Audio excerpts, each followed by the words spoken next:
Fala, povo abençoado do Brasil. Esse mês de maio, que é mês das mães, temos uma promoção especial com 75% de desconto para os cursos da nossa plataforma de ensino à distância, o Sangue nos Umbrais, Estágio de Guerra e Intercessão em Chamas. Você digita o código de cupom de desconto Desconto Maio. Se você digitar Desconto Maio com letras maiúsculas, você vai ter 75% de desconto, só vale para o mês de maio, amém? Fica com Deus, a gente se encontra lá, aproveita essa mensagem, dá um like e compartilha. Fica com a gente. Amém. Então, nós no Quarta-feira temos uma grande alegria em ministrar ao seu coração. Somos a Igreja Batista de Bom Retiro, em Curitiba, Paraná. Você pode nos seguir nas nossas redes sociais, @PR Osvaldo Lobo, @IBBR Curitiba. Você nos segue através do Instagram, também o nosso canal do YouTube, as mensagens sempre aqui no YouTube Osvaldo Lobo, no YouTube BBR. Você vai receber essas mensagens. Clica aí, se inscreve, clica no sininho, que você vai ser sempre avisado quando entrar a mensagem, amém?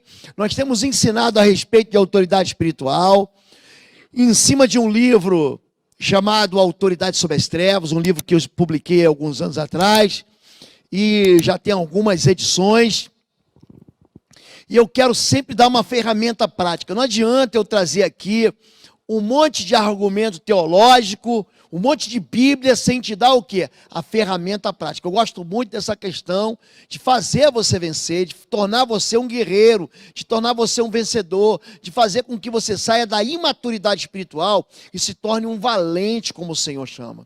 Então hoje eu quero ensinar vocês sobre como você identificar, como você saber se uma pessoa está sofrendo um ataque espiritual. Isso é muito comum, as pessoas me perguntando: pastor, o que eu estou vivendo é um ataque espiritual? O que eu estou vivendo é uma ação das trevas sobre a minha vida? Ou eu estou sendo provado pelo Senhor? Eu estou sendo, de alguma vez, refinado pelo fogo do Senhor para poder me tornar melhor? Ou é uma ação do inimigo na minha vida? Muita gente tem dúvida a respeito disso, e eu quero ensinar você a respeito disso. Nós vamos hoje tratar de um inimigo de Israel, que ele é muito famoso nos tempos do rei Davi, nos tempos do rei Saul e também nos tempos de Sansão, que são os filisteus. Os filisteus, eles ficam numa região onde hoje é a faixa de Gaza, é dali que vem o nome a Filistia ou a Palestina, é a mesma coisa. Aqueles inimigos que, assim, aterrorizavam algum tempo Israel, lutaram contra Israel. E eu quero ensinar você a entender, traduzir isso tudo para a sua vida, você entender como você deve discernir ou que você está tendo um ataque espiritual. E essa é a primeira pergunta que a gente vai responder, só que antes nós vamos orar. Pai querido, nós pedimos que o Senhor abra os olhos do teu povo, que o Senhor faça o teu povo, o teu rebanho, homens e mulheres de Deus, abrir os seus olhos para que possam entender todo tipo de sabotagem espiritual, todo tipo de artilharia do inimigo contra eles, para que eles possam desabilitar as trevas, para que eles possam avançar contra o inimigo e trazer paz sobre a sua própria vida. Nós oramos assim, em nome de Jesus. Amém. Amém, queridos? Vamos lá, então. Por que devemos discernir os ataques malignos? O apóstolo Paulo responde isso, escrevendo aos Coríntios, da segunda carta, no capítulo 2, verso 11, para que Satanás não alcance vantagem sobre nós, pois não lhe ignoramos os desígnios. Nosso inimigo, de alguma maneira, quer nos sobrepujar, de alguma maneira quer tomar ou tirar vantagem de erros, de caminhos tortos que nós tomamos, de pecados que nós secretamente celebramos no coração. Ele quer, de alguma maneira, avançar sobre o povo de Deus. A palavra de Deus vai dizer para a gente que ele está furioso. Ele não está furioso só com o pastor, não está furioso só com quem trabalha com libertação, ele está furioso com a humanidade, e porque lhe resta pouco tempo, há sinais claros da vinda do Messias, assim, há anúncios proféticos acontecendo, e eu quero ensinar você, então, a discernir. Isso é importante você saber se é ou não um ataque maligno contra a tua vida. Então eu vou dar para você algumas estratégias que Satanás usa para nos desabilitar. A primeira delas é destruir as fontes de poder. Em Gênesis 26:15, em Gênesis 26:18, a gente vê aí, e todos os poços que os servos de seu pai tinham cavado nos dias de seu pai Abraão, os filisteus entulharam e encheram de terra. E tomou Isaque e cavou poços de água que cavaram nos dias de Abraão seu pai, e que os filisteus entulharam depois da morte de Abraão, chamou pelos nomes que o chamara seu pai.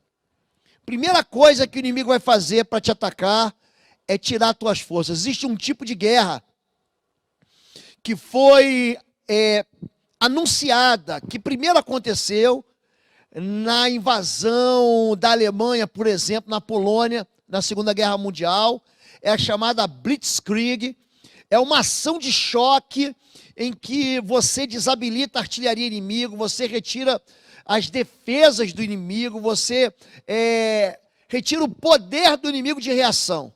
Para você vencer uma guerra, aprenda isso.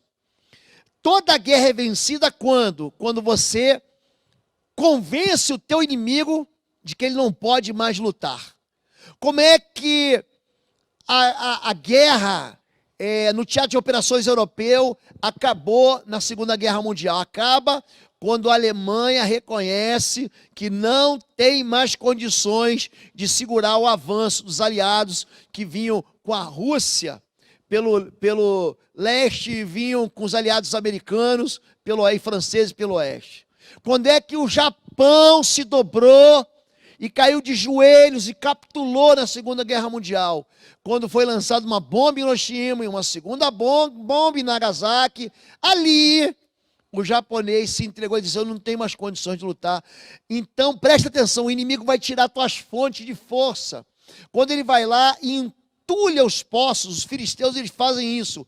Os filisteus funcionam como um principado que entulham as possibilidades que você tem de viver.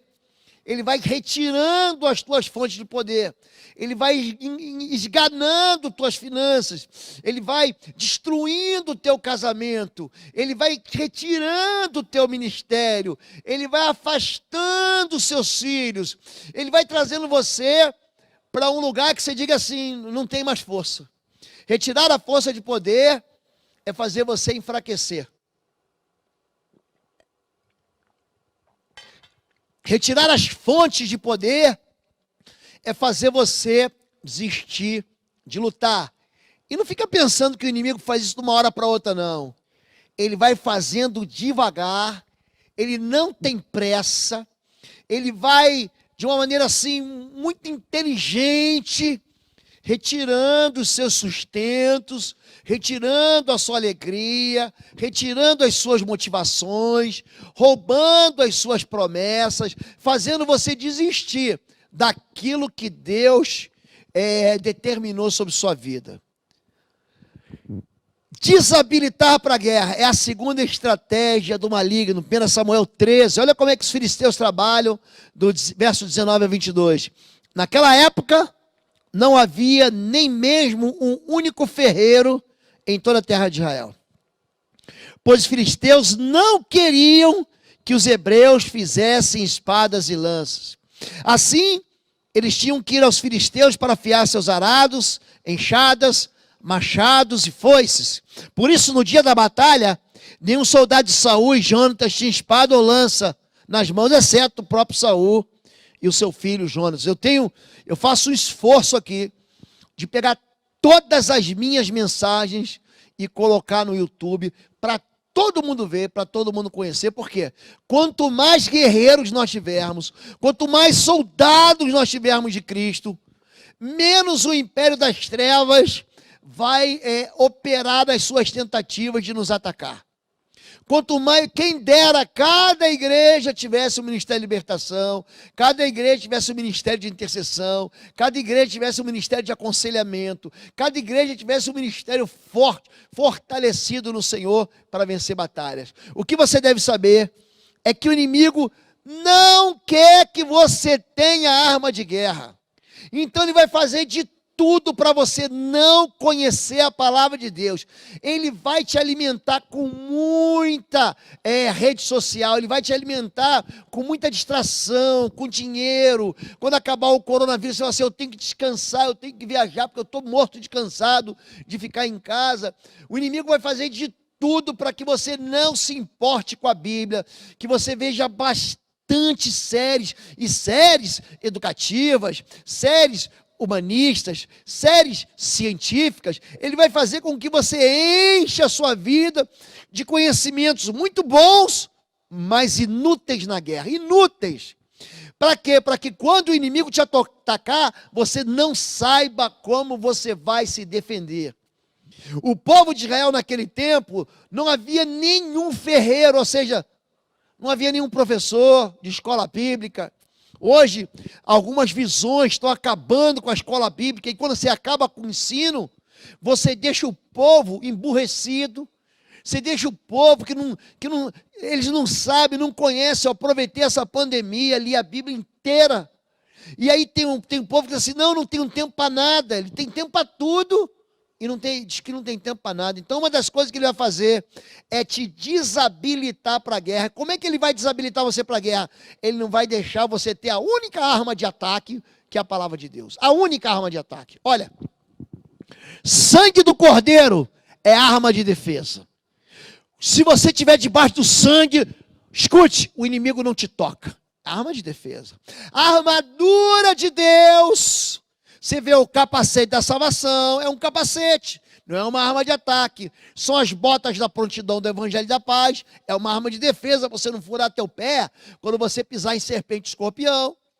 É o escudo da fé que apaga os dardos inflamados do diabo. Você não ataca ninguém com escudo. É o peitoral da justiça, é aquele colete balístico que você usa. É o cinturão da verdade. Agora, a espada do Espírito é a única arma que você tem. Se ele arranca a tua arma, você vai viver na defensiva. É gente que vive na defensiva. Quando é que eu sei que alguém está sofrendo um ataque maligno? Quando esse alguém desiste da palavra de Deus, desiste de buscar a palavra de Deus, acha que tudo é mais importante do que a Bíblia. Eu já sei que ele está sofrendo um ataque. Pode ser só o início do ataque. Ele primeiro retira a tua fonte de poder. Depois, ele te desabilita para a guerra. Jesus, ele vence Satanás, querido. Não é dando rodopio, não. Não é orando em língua. Eu tenho ensinado aqui na igreja, interessante isso. Não se expulsa demônios com oração em línguas. Para de bobagem. Quem fala em línguas, fala com Deus. Não fala com o diabo. Ah, pastor, mas eu fiquei sabendo. Uma vez eu orei em línguas e o diabo foi embora. Não foi. Ele só se escondeu dentro da pessoa, só isso, só te enganou. O diabo continua onde ele está. Porque para ele sair, você tem que dar uma ordem. Sai em nome de Jesus. Aí ele sai. Então entenda isso. Se ele te desabilitar para a guerra, se ele roubar de você a verdade, ele vence. Jesus venceu Satanás citando o livro do Deuteronômio, capítulo 8, capítulo 13, 16. Nem só de pão vive o homem. Não tentarás o Senhor teu Deus. Amarás ao Senhor teu Deus, somente Ele servirás. Essa verdade é aquilo que o inimigo odeia. Então ele tira de você o quê? A palavra de Deus. É interessante quando a Bíblia fala da palavra de Deus como espada. Hebreus 4,12. Porque a palavra de Deus é viva e eficaz e mais penetrante do que espada alguma de dois gumes e penetra até a divisão da alma e do espírito, das juntas e medulas, é apta para discernir os pensamentos e intenções do coração. É isso que a palavra de Deus é uma espada penetrante de dois gumes. Levítico 26, 5 dentre vós perseguirão 100, e 100 dos vossos perseguirão 10.000, e os vossos inimigos cairão sob vossa espada. O inimigo, ele odeia quem conhece a Bíblia, odeia quem é obediente à Bíblia. Ele gosta dos inteligentes. Dos obedientes, o diabo não conhece. Repara que as pessoas que vão contra, quando você tem um argumento bíblico e ele inteligentemente, quer dizer que não é bem assim, são pessoas muito inteligentes. Satanás adora os inteligentes. mas ele odeia os obedientes, porque ele não pode tocar nos obedientes. E ele vai tentar fazer de tudo para roubar de você a palavra de Deus. Tomai também a espada do Espírito, que é a palavra de Deus, Efésios 6:17. Quando você retira o poder da palavra, nas Escrituras, as palavras são fonte de poder, para o bem ou para o mal. A gente vai falar, daqui a algumas quartas-feiras, sobre praga e maldição. Não vai ser agora, é um pouco mais para frente. Você vai entender como é que a palavra tem poder para o bem e poder para o mal. A gente vê Josué amaldiçoando Jericó, e essa maldição se cumpre, ele faz em Josué capítulo 6, ela se cumpre em 1 Reis capítulo 16. Você vê Jacó amaldiçoando Raquel sem querer. Você vê Noé amaldiçoando Canaã. As palavras têm poder para destruir. As palavras têm poder para construir. É por isso que Jesus diz que na minha boca, na sua boca, não pode ter palavra torpe. Porque de toda palavra inútil que sair da boca do homem, ele vai dar conta no dia do juízo. Foi pela palavra de Deus que tudo foi criado. Deus disse, haja luz e houve luz. Jesus é a palavra de Deus, é a promessa de Deus, é a voz de Deus que se fez carne. A palavra é dela que depende toda a ação do reino de Deus. Repara que a maneira como Jesus fala, ele diz, se tu disseres ao monte, se tu disseres a essa árvore, sai daqui e vem para lá, tudo que pedindo em oração recebereis. Então existe na palavra um poder, e o inimigo quer roubar de você esse poder. Terceira estratégia, medo. Ele vai amedrontar pela aparência. O inimigo filisteu, ele tem muito desse caráter, dessa característica de Satanás. Os filisteus, 1 Samuel 17, ocuparam uma colina, e os israelitas outras, estando vale entre eles. Um guerreiro chamado Golias, que era de Gate, veio do acampamento filisteu. Tinha 2,90 metros de altura, quase 3 metros. Ele usava um capacete de bronze, vestia uma couraça de escamas de bronze, que pesava 60 quilos. Nas pernas usava caneleiras de bronze e tinha um dardo de bronze pendurado nas costas. A haste de sua lança era parecida com uma lançadeira de tecelão. A sua ponta de ferro pesava 7,2 kg. Seu escudeiro ia à frente dele. Então, quer dizer, além de ser grande, ele ainda tinha um escudeiro. Então, quando o inimigo se apresenta, preste atenção nisso. Quando é que eu sei que eu estou sofrendo um ataque espiritual? Quando eu estou vendo um inimigo maior do que eu. Quando o inimigo que eu estou enfrentando, ele é maior do que a minha própria força. O inimigo, ele tem disso, de colocar medo, de intimidar pela aparência, amedrontar pela maneira como ele se apresenta. Ele faz isso.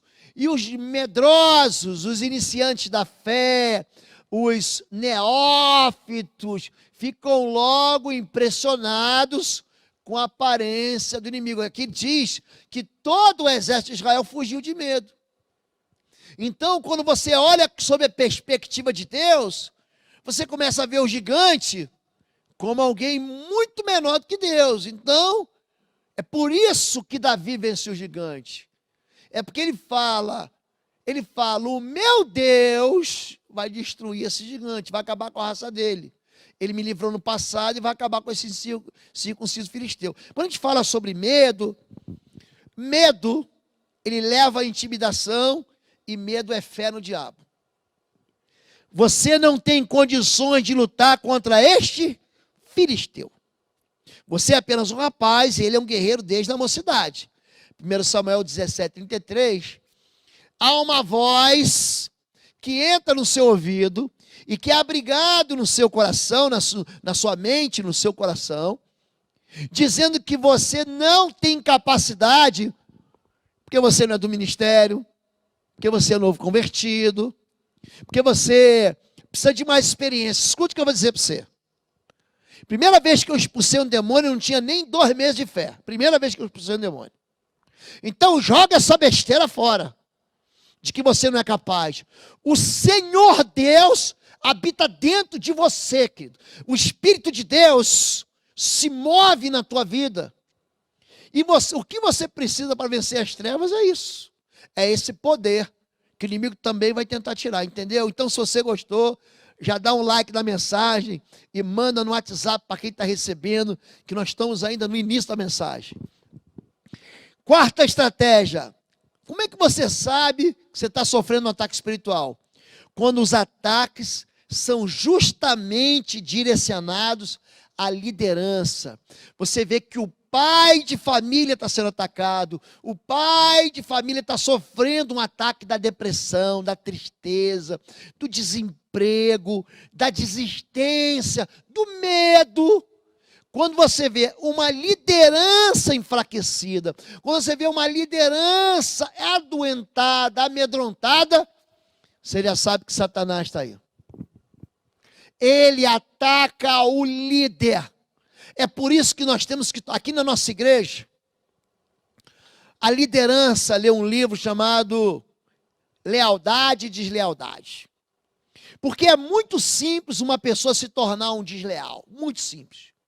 Então, quando começa a fofoca no meio do rebanho, quando começa a insatisfação no meio do rebanho, quem vai ser atingido?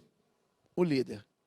E o líder, preste atenção nisso, pode ser que ele tenha tropeçado, pode ser que ele seja um orgulhoso, pode ser que ele não esteja percebendo, mas esse ataque direcionado para retirar a liderança, esse ataque que a mulher faz em casa, se ajuntando com os filhos, com a própria mãe, que na verdade é a sogra, para tentar tirar a autoridade do pai, do líder. Não estou falando de abuso de autoridade, não.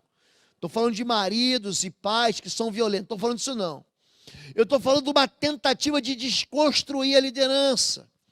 Isso tudo, eu sei, é um ataque satânico. Satanás, ele não vai deixar a liderança da igreja, ele não vai deixar a liderança de um projeto missionário, ele não vai deixar a liderança de uma família sem ataque. Ele vai atacar. Ele vai atacar. Então, quando eu percebo que o ataque está sendo jogado para o pastor, é por isso, meu querido pastor, você precisa de um time de intercessores. Eu vou indicar para você um livro, não é meu, é do Peter Wagner, chamado Escudo de Oração. O meu time de intercessão lê, e todo mundo que entrar vai ler. Além do curso de intercessão em chamas, que eu espero poder dar esse ano na igreja. Se não der esse ano, vou dar no que vem. Mas escute isso. Você precisa de intercessão para a sua vida. Se não tiver, o inimigo vai atacar você.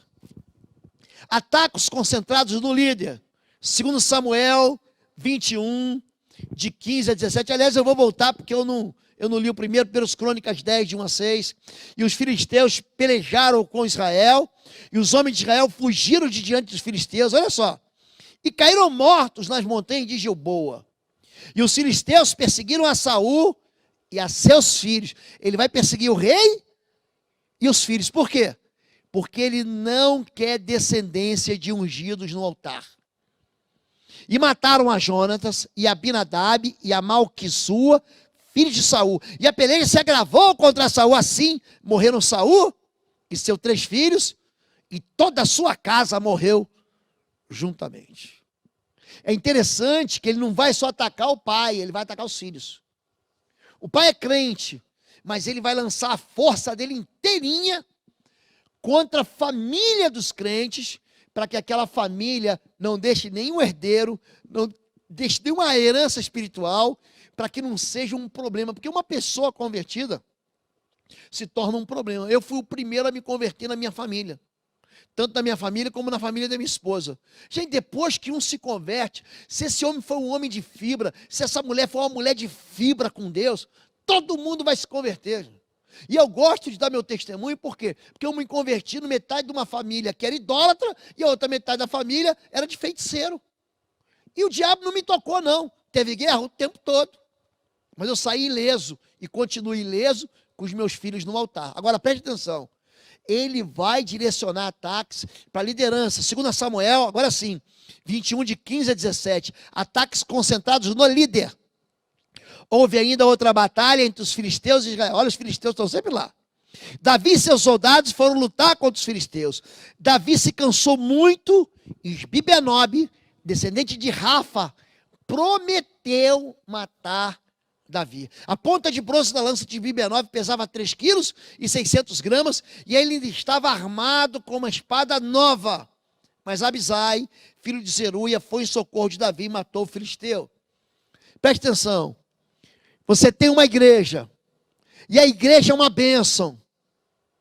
Se o teu pastor morrer, a igreja morre junto. É por isso que o ataque é sobre a liderança. Em cima da liderança, você tem um ministério poderoso, que está na mão de um homem, está na mão de uma mulher. E esse ministério não tem um segundo homem, não tem um 02. Se essa pessoa cair em depressão, sofrer um acidente, mudar de cidade, for transferido, você perde o ministério inteiro. Você está entendendo o que o inimigo faz? Ele não fica feliz e batendo palma. Escute isso.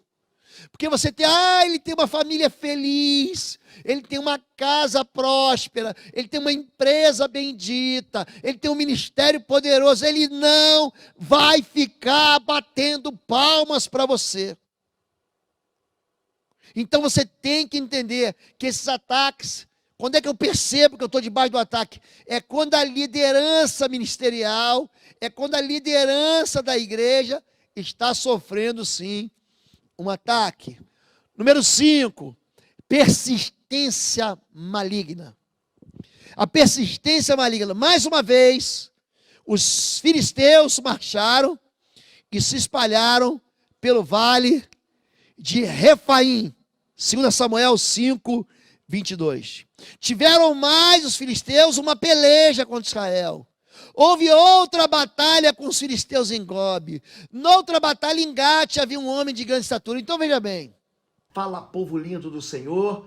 Os livros do Pastor Lobo, os livros de libertação e batalha espiritual continuam sendo vendidos na nossa plataforma digital no www.institutoexodus.com e nós continuamos entregando os livros apesar da pandemia. Vai lá e aproveite.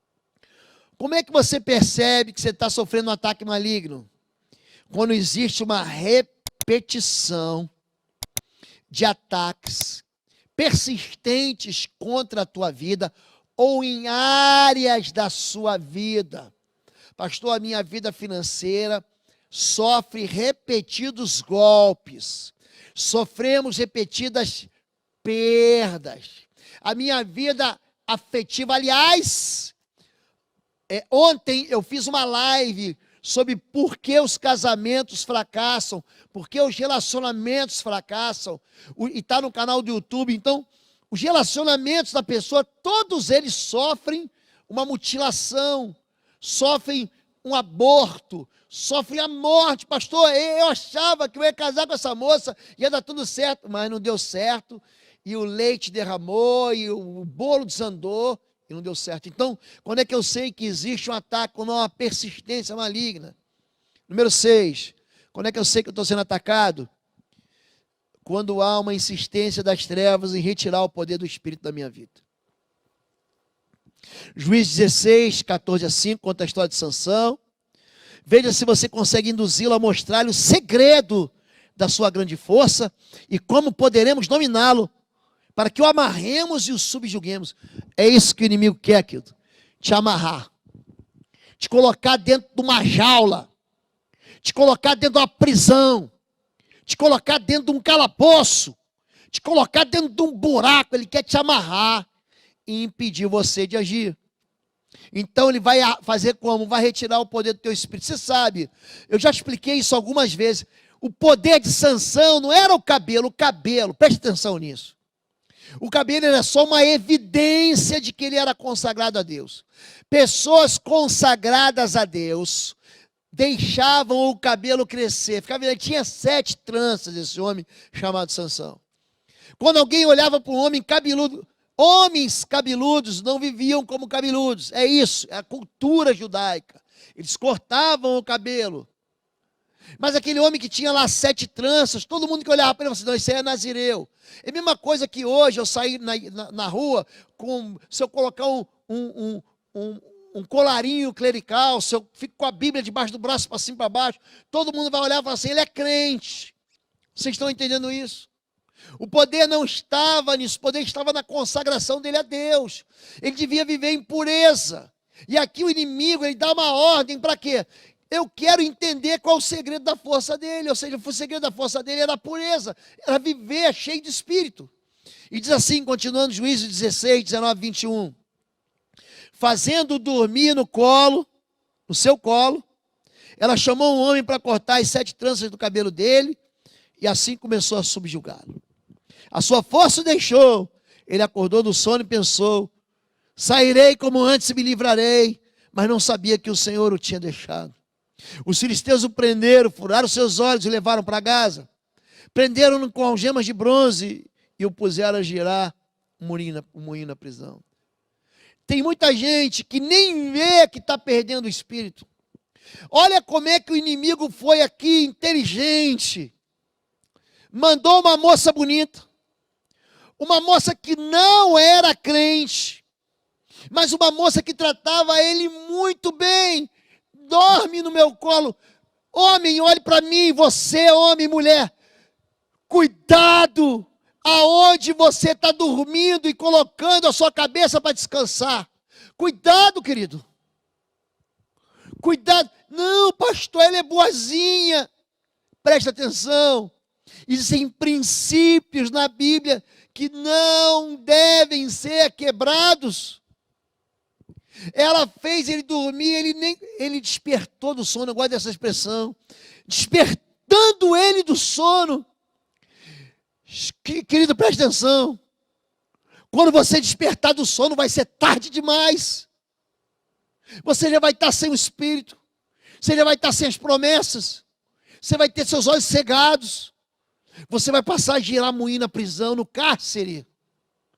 Como é que o inimigo faz para desabilitar? Tira de você o Espírito. E como é que eu reajo, pastor? Eu vou dar para você aqui 5 caminhos de reação, ou 5 ações, 5 operações que você vai fazer para você vencer esses ataques de Satanás na sua vida. Número 1, lembre-se das vitórias passadas. Você tem que lembrar do teu passado. Você tem que trazer à memória aquilo que te dá esperança. Diz assim, 1 Samuel 17, 34, 37. Davi, entretanto, disse a Saul, teu servo toma conta das ovelhas de seu pai.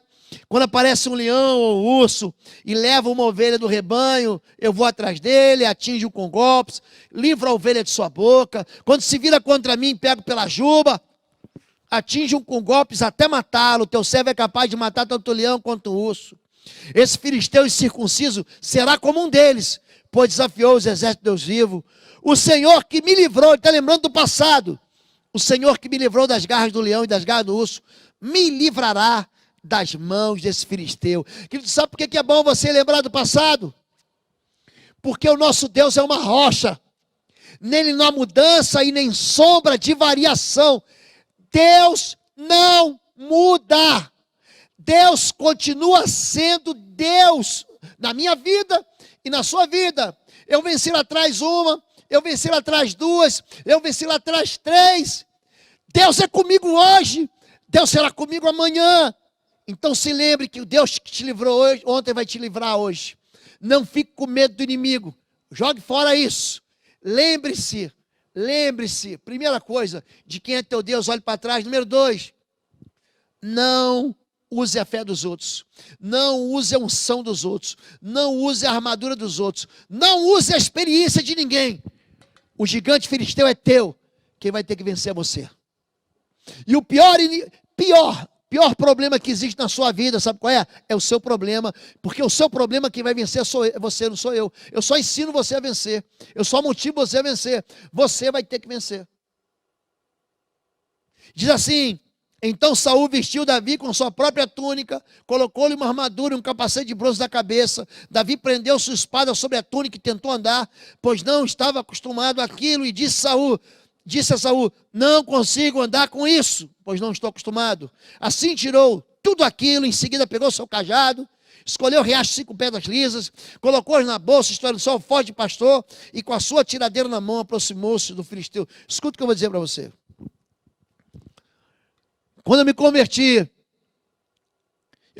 num ambiente espiritual saturado de feitiço, de magia, de ocultismo. Você está pensando que eu fiquei pedindo para alguém ficar orando para mim? Se há algo que a gente aprende na vida militar é o seguinte: te vira, meu chapa.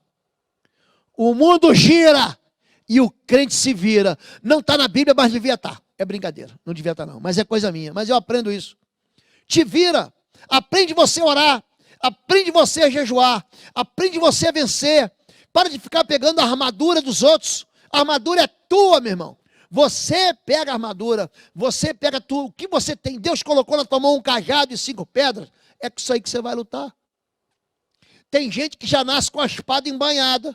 E tem gente que nasce com pedra e a tiradeira na mão.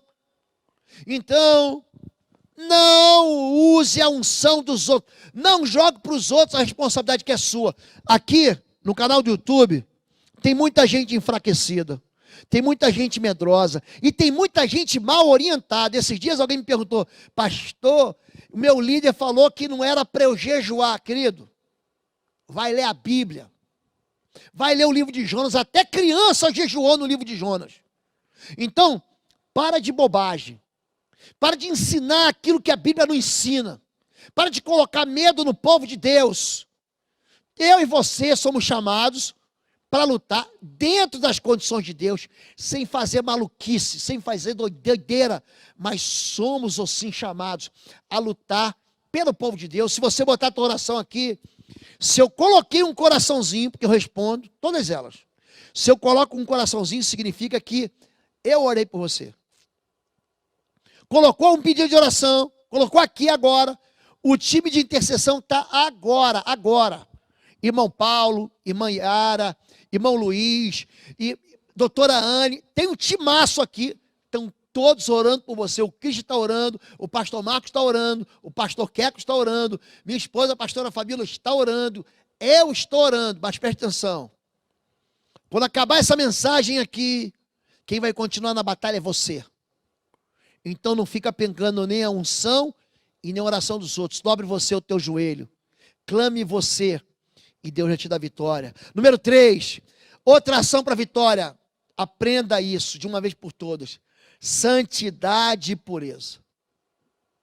Juízes 13, de 4 a 5, falava do poder de Deus operando em sanção contra os filisteus. Todavia tenha cuidado, não beba vinho, nem outra bebida fermentada, não coma nada impuro, e não se passará navalha na cabeça do filho que você vai ter, porque o menino será nazireu, consagrado a Deus desde o nascimento. Ele iniciará a libertação de Israel das mãos dos filisteus. Aprenda isso. Vida no altar, vida de consagração, vida de pureza, vida que faz escolhas. Aqui nós estamos ensinando o voto do narizeu. Ah, pastor, não vou deixar meu cabelo crescer, é isso? Não posso mais tomar suco de uva, é isso? Não posso tocar, se um parente meu falecer, não posso ajudar a levar o caixão. Não é isso. Isso aqui está apontando, são 3 questões espirituais, que se você viu a minha mensagem, que eu preguei sobre Judá, você vai entender. Sobre Sansão, você vai entender. O que eu estou querendo dizer para você, é que para vencer ataques inimigos, você precisa ter uma vida santa. O diabo, escute isso, ele é imundo. Escute isso. Você não vai ver baratas em lugar de limpeza. Passa lisoforme na sua casa. Limpe a sua casa, você vai ver se barata vai lá. Não vai não, querido. Porque barata precisa de esgoto. Barata precisa de podridão. Barata precisa de sujeira. E é isso que o inimigo precisa de sujeira na sua vida. Agora, se você perdoar aqueles que te ofenderam, se você se perdoar, se você largar de fora a amargura, se você jogar fora teus vícios, se você tiver um casamento no altar, uma vida sem moralidade, uma vida de obediência, ele não vai te tocar nunca. Ele pode até te ameaçar, ele pode até chegar perto, andar ao redor, pode bramar como um leão, mas não vai te tocar nunca. Então, querido, viva uma vida de consagração. Número 4, ação para vitória e intercessão. Essa aqui você vai ter que aprender. Isaías 59, de 12 a 16. Porque as nossas transgressões se multiplicaram perante ti. Aqui, Isaías está falando com Deus. Os nossos pecados testificaram, foram testemunhas contra nós. Porque as nossas transgressões estão conosco e conhecemos as nossas iniquidades. Ele está confessando pecado. O Senhor viu isso e desaprovou o não haver justiça. Viu que não havia ajudador algum e maravilhou-se de que não houvesse um intercessor. Você quer vencer? Querido, a intercessão é interessante, como é que ela funciona como essa arma de guerra. Você está vendo aqui que ele está confessando transgressão, pecado, iniquidade, injustiça, mas ele também está confessando que não tem ajuda, por quê? Porque não há intercessor. Você quer vencer ataque inimigo direcionado para a sua vida, para a sua casa? Começa a intercessão. E a intercessão não é uma oração comum. A gente me ensina aqui, tem oração de adoração, tem oração de louvor, tem oração de gratidão, tem oração de entrega, tem oração de consagração, tem oração de confissão de pecados, mas a oração de intercessão, querido, é uma oração de guerra. A intercessão está se dirigindo para um combate, um conflito contra o mundo espiritual maligno. Diz assim, Ezequiel 22:30, e busquei dentre deles um homem que estivesse tapando o muro, estivesse na brecha perante mim, por esta terra, para que eu não a destruísse, porém a ninguém achei. Quando se fala sobre vitória, estamos falando de ação para vitória, contra os ataques, é Deus quem dá a vitória. Segundo Samuel 19:19, Davi perguntou ao Senhor, ele está orando, devo atacar os filisteus? Tu os entregarás nas minhas mãos? O Senhor lhe respondeu, vá, eu os entregarei nas suas mãos. Aqui, Davi tinha tido uma perda. Aqui, Davi está experimentando uma derrota. Mas ele fala sempre para o Senhor, Senhor, eu fui atacado. O Senhor vai ser comigo? Ele diz, vou. Pode atacar que eu vou ser contigo. Por isso que a intercessão, você não deve ter medo de orar, fazendo intercessão. Romanos 15:30, e rogo-vos, irmãos, por nosso Senhor Jesus Cristo, e pelo amor do Espírito, que combatais comigo nas vossas orações por mim a Deus. Querido, você vai ter vontade de ler a Bíblia, você vai ter vontade de vir à igreja, o que você não vai ter vontade é de orar. A oração, ela é romper com a carne, é romper com o prazer. É por isso que Jesus, na noite em que foi traído, celebra a ceia, os discípulos estão dormindo a distância ali de uns 50 metros, 30 metros, e ele vai acordar os discípulos, vocês não conseguem vigiar em oração comigo nenhuma hora. Tem gente que não consegue orar nem 10 minutos, e quer vencer ataque, querido. Começa a aprender a orar, e a oração, você só vai aprender a orar orando, querido. Eu tenho um curso chamado Intercessão Extrema, já falei aqui, é a segunda vez que eu estou falando, que eu ensino isso, que eu exprimo essa ideia, esse princípio da intercessão, de uma maneira assim, muito profunda, para abençoar a sua vida e fazer você se tornar um guerreiro de Deus. E por último, ação para a vitória, é profetizar a vitória. 1 Samuel 17, de 45 a 49, e Davi disse ao filisteu, você vem contra mim com espada, com lance, com dardo, mas eu vou contra você em nome do Senhor dos Exércitos, o Deus dos Exércitos de Israel, a quem você desafiou. E ele profetiza, hoje mesmo, o Senhor o entregará nas minhas mãos, eu o matarei e cortarei a sua cabeça. Presta atenção, ele não estava com uma espada na mão, ele não estava com uma faca de serra na mão, ele não estava com uma faca de cortar pão, e continua, hoje mesmo, darei os cadáveres do exército filisteu às aves do céu, e aos animais selvagens, e toda a terra saberá que há Deus em Israel. Todos que estão aqui saberão que não é por espada, presta atenção nisso, ou por lança que o Senhor concede vitória, pois a batalha é do Senhor, e Ele entregará a todos vocês em nossas mãos. Sabe o que está acontecendo aqui? Um adolescente de 14 anos, mas que tem uma vida impregnada da presença de Deus. É um adolescente de 14 anos que sabe defender rebanho do pai. É um garoto de 14 anos que não fica intimidado, com medo. Ai, que medinho! Ele não fica intimidado e com medo por causa da armadura reluzente de bronze do inimigo, por causa do tamanho do inimigo. Ele lança uma palavra profética a respeito dele mesmo. Tem gente que só desgraça a sua própria vida, é impressionante. E a pessoa fala para ele mesmo: eu não presto para nada, eu não sou ninguém, eu não valho nada, eu sou burro, eu sou feio, ninguém me quer, ninguém me ama.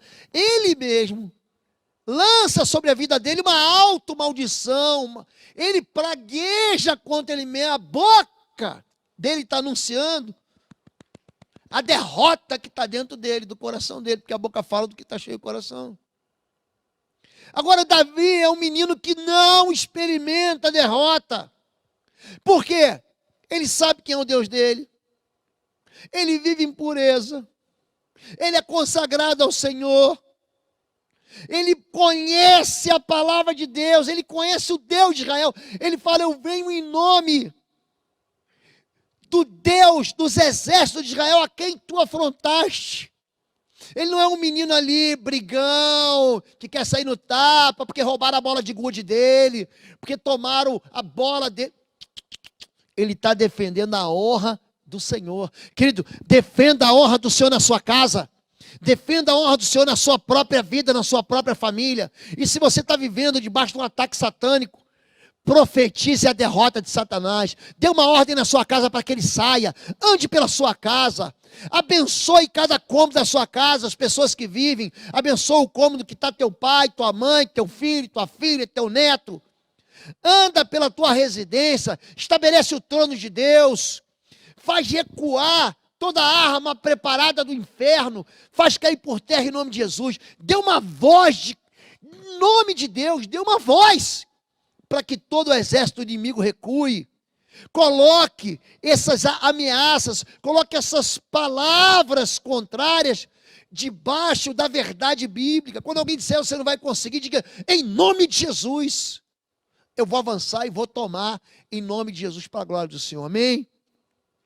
Você sabe agora, não só como discernir um ataque do inimigo, você está debaixo do ataque do inimigo, mas também como vencer ele.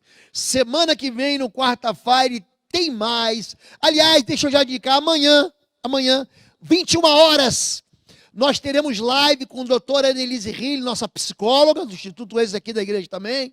Nós vamos falar sobre doenças emocionais, doenças da alma, tudo aquilo que o pessoal quer falar sobre cura da alma.